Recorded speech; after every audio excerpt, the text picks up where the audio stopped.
Have you ever noticed that your bed isn't the problem? The problem is what happens before that. It's always the same. You spend the whole day in solving mode. Messages, work, home, people, bills, noise. Then night comes. Finally, silence. Finally, mine. And it's exactly at that moment that your mind makes a strange pact. I know it will hurt tomorrow, but right now I want my life back. And that's it. The clock becomes the enemy, the pillow becomes the audience, the cell phone becomes a portal. You're not losing sleep, you're getting revenge on the day. Today, I'm going to show you why a mind that doesn't sleep seems cursed, and how this revenge of sleep procrastination isn't a lack of willpower, it's a mechanism. And when you understand the mechanism, you stop fighting against yourself. And right in the introduction, I'm going to give you a piece of the map. Because at the end of the video, I'm going to give you a short and realistic ritual to try for 7 nights. It's not about becoming a different person, it's about breaking the cycle without having to become a saint. Now come into the scene with me.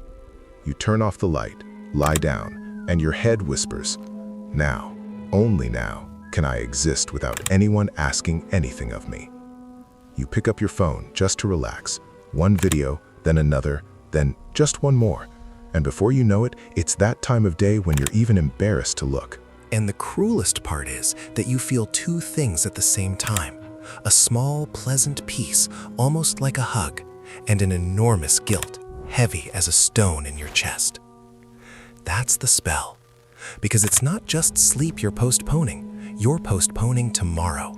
And tomorrow will come anyway. To-do lists. Today I'll get organized. Today I'll get back on track. But when night falls again, the same voice. Where is my time? Where am I? And then you understand the trick. The less you sleep, the more you live on autopilot during the day. And the more the day consumes you, the more the night becomes the only place where you feel you have control. That's why it feels like a curse, because it feels like there's a force pulling you away from the bed. But it's not a supernatural force, it's an emotional debt. And here's the first key point of the video. What you call sleep procrastination is often a desperate attempt to regain autonomy. It's the brain saying, if I'm not in control during the day, at least I'm in control during the night. But the price of this freedom is extremely high, and you'll be the one paying for it tomorrow. Now let me show you the invisible villain that almost no one talks about, and that changes everything. You don't avenge sleep because you love waking up exhausted. You avenge sleep because your body associates night with immediate relief. During the day, your brain lives in task mode, solving, responding, delivering. And that's stress. Even when you're not freaking out, it's constant micro-pressure. And when night comes, the brain wants reward. It wants a mental treat. It wants cheap, quick, endless dopamine. And you know what delivers that perfectly? Endless things. Infinite feed, short videos, autoplay series, games, never-ending conversations. That's why Just One More is so powerful, because it's not a conscious decision. It's a, I don't want it to end.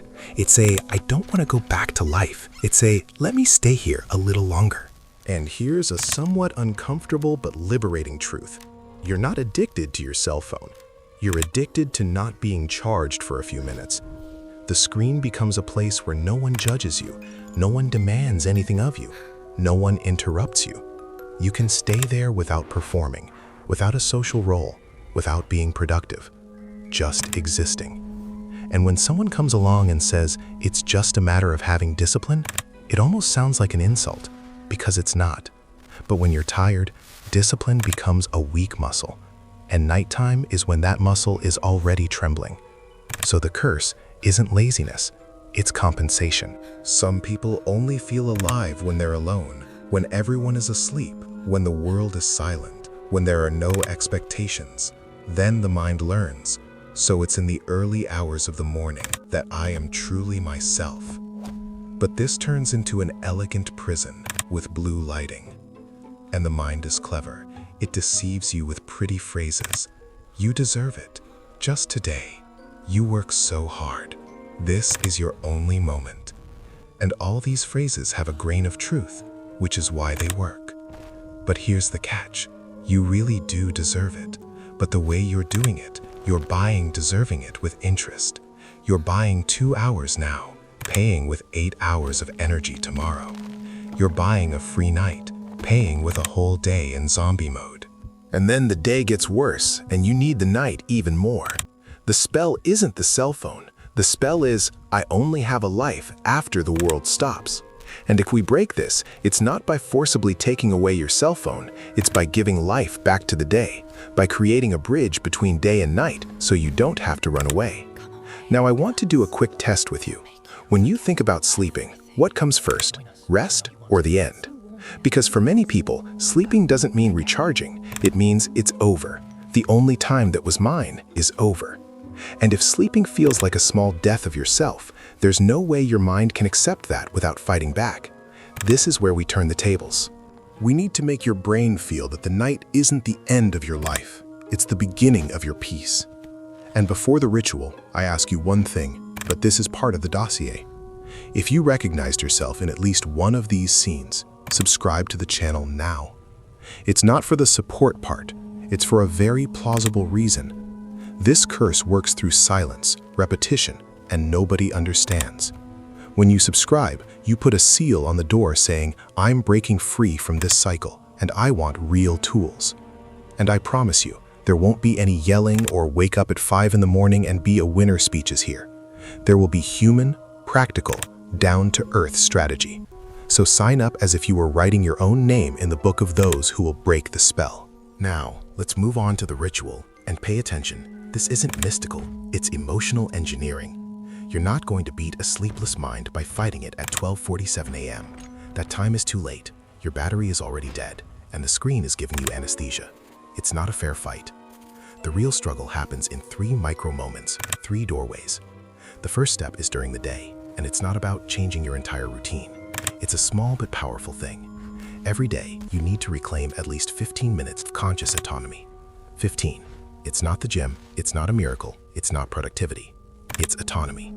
It's about choosing something simply because you want to.